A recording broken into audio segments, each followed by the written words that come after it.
বড় টুর্নামেন্টে পাকিস্তান দলের ব্যর্থতা মানেই খেলোয়াড়দের সমালোচনা। এবারে টি-20 বিশ্বকাপেও এর ব্যতিক্রম হয়নি।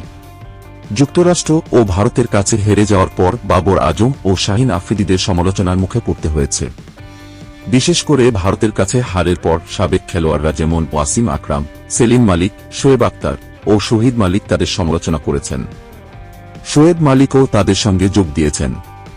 পাকিস্তানের 2009 টি-20 বিশ্বকাপজয়ী দলের সদস্য মালিক বর্তমান অধিনায়ক বাবর আজমের পদত্যাগ দাবি করেছেন। তিনি বলেন, বাবর আজম অধিনায়কত্ব ছেড়ে দিলে নিজের সেরাটা দিতে পারবেন। 42 বছর বয়সী এই অলরাউন্ডার টেন স্পোর্টসে বলেন, আমি অনেক দিন ধরে বাবর আজমকে বলছি, অনুগ্রহ করে অধিনায়কত্ব ছেড়ে দাও। তুমি একজন বড় মাপের খেলোয়াড়, তুমি নিজের সেরাটা তখনই দিতে পারবে যখন তোমার উপর অতিরিক্ত দায়িত্ব থাকবে না।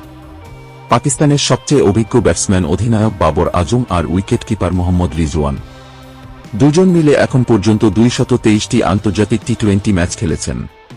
যদিও বেশিরভাগ ম্যাচেই বাবর রিজওয়ান ওপেনিং করেছেন, ভারতের বিপক্ষে তাদের অভিজ্ঞতা কাজে আসেনি।